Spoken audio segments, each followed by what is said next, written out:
Hello there, tech enthusiasts. Today, we're diving into the world of CapCut, a top-notch video editing app. If you're new to CapCut, here's your crash course.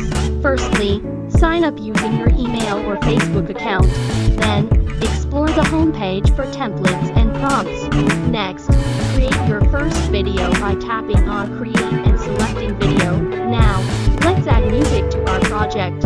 Go to My Project, tap on Add Music, and choose a track from the library or use the in-app search for your favorite tune.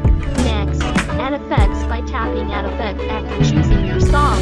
To tailor your video to perfection, use the timeline at the bottom of the screen to adjust music length and volume. To customize further, head to the top right menu and use Project Tools for more options like